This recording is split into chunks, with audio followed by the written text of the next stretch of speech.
on teaching distributive law using problem solving to a Year 8 class. We began with a pre-assessment using a Kahoot, which is an online multiple choice quiz. The students engage in the task because they like the forum, but also because a multiple choice is not confronting. They feel like they have at least a chance of getting the correct answer. But I also like the multiple choice because when there's two answers that are similar or there's a lot of misconceptions around one particular question, we can justify why one is mathematically more correct. In our class, we also get bonus points if you show working, so I can assess who is just guessing and who is attempting to solve things mathematically, and I can also uncover particular misconceptions that students may not have voiced during the quiz. Stage 1 of the task, the students were given a basic floor plan with rooms numbered 1 to 6 and were instructed that they were contestants on the block, and with a pair they had been given the task of creating a bigger room by knocking down a wall between two rooms. In the reasoning phase of the task, I allowed students to give all sorts of reasons, such as if the family size required more bedrooms, or if there was an outdoor area or an upstairs area, that would change which room they would choose. But I tried to direct towards the maths. What kind of things did they need to know? What was important to know about the rooms in terms of their size, their length, the areas of the rooms combined. I began this way because research suggests that moving too rapidly into a formal symbolic approach prevents students from engaging in mathematical discoveries and mathematical thought and reasoning. The high volume of math in initial questions also causes students to hesitate from being involved, particularly low ability students. The logic and reasoning ties into the national curriculum dimension of critical and creative thinking. So while the reasoning wasn't necessarily entirely mathematical, the logic element of it makes students consider whether their answer is logically possible, which quite often my students will give an answer that without checking whether it is possible for that to be the answer. I've also started with collaborative learning at the start because students' likeliness to engage in risk-taking in learning is closely linked to their self-efficacy. So if they feel they can't do a task or they don't have the knowledge to do a task, they're more likely to withdraw from participating in discussion and sharing ideas and taking those risks in their learning. By working with a partner, they're less confronted by the whole group aspect, and they can share their ideas with one person and have those ideas reinforced and strengthened before they have to share them or have them questioned by other people. Stage 2 was when I introduced pronumerals and the term distributive law, and we used room 1 and 2 as an example where the areas are calculated by A times D and B times D, but the wall D is distributed across both rooms so they can see where it's shared. I introduced pronumerals gradually because this way students could already engage in the task. They were already reasoning why, and they already knew what rooms they wanted to select. So they didn't have to look at a lot of pronumerals, they just had to look at the rooms they'd already selected and what pronumerals were relevant for that.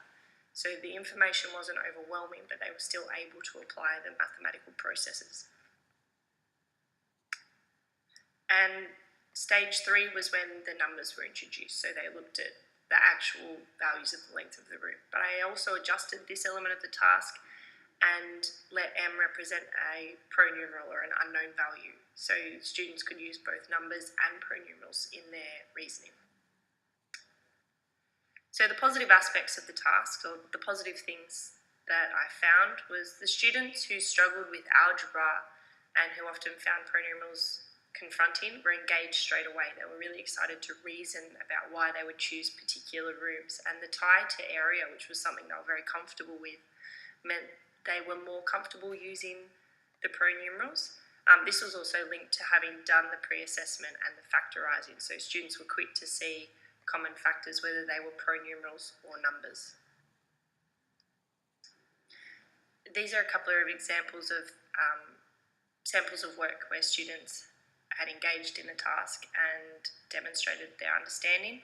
So you'll see in the circles the students have found the values of the room, or how you would represent the rooms algebraically, and shown how the values can be distributed. So they've grouped the values, then factorised, and then I've asked them to redistribute the value across all the values within the brackets to check their answers. There were a few difficulties within the task. The first one was a student with particular learning needs really engaged in the first aspect of the task and was excited by that, but got stuck in the reasoning as he didn't like the logic for other people's choice for room combinations. I think for this particular student, the task would have been better with less information. So he was just given shapes to combine and could see the shared value, for example, of the length of two shapes when they were combined and how that was distributed over the two values. I think the extra element of the rooms was more distracting rather than relevant to his learning. Another issue or misconception faced was the factorising. For this particular student, when it was the pronumerals alone, it was very easy to factorise because there was nothing for them to try and solve. But as soon as the numbers were introduced, they wanted to solve the areas of the room before they factorised. So while their factorising is technically accurate, they haven't used the distributive law to find what was common across the two rooms. So instead of finding that the 7m was common to both rooms, they've solved the area of the two rooms and then factorised those two areas. For this particular group, once the numbers were introduced, they completely lost sight of factorising. So they had to be reminded to use factorising in this way. And I think this would have been better addressed had there not been m's as the pronumerals, but all the pronumerals were different. So they had to find perhaps a common factor between a number and a pronumeral that didn't represent a value or a measurement, or rather that couldn't represent a measurement. And the last misconception faced was the equal sign, which only came up once numbers were involved. When there were when there were only pronumerals, the students recognised that it was an expression, not an equation. But as soon as numbers were involved, the students automatically wanted to begin to solve it, which you can see within the circled area. And it began that the student wanted to say that one side equaled the other rather than factorising and leaving it as an expression with numbers. For this group, we had to go back again to the factorising of pronumerals and then practice again with numbers. So we gradually improved, but they still were hesitant not to include an equal sign, which followed with the lesson about the meaning of an equal sign. So if I were to move forward with the task or do the task again, I would include a section with different pronumerals and numbers combined rather than the metres.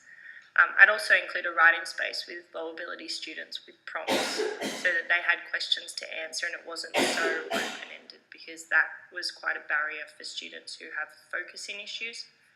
I'd also swap steps 2 and 3 around because students are familiar with numbers and the low ability students were overwhelmed by the pronumerals, or they didn't use distributive law when the numbers were also involved. They reverted back to their original maths, so that could have been addressed earlier. More differentiation was needed, as I said before, including different pronumerals would have been helpful, and also less distraction for the low ability students with the reasoning aspect of it. Though that differed from student to student, as some of the low ability students engaged more with the maths because it was linked to something tangible for them. The follow-up lesson was focused on combination of numbers and varied pronumerals and expanding using the distributive law. And most students, particularly those with misconceptions in the previous lesson, really had retained those skills. And these are the references that I used.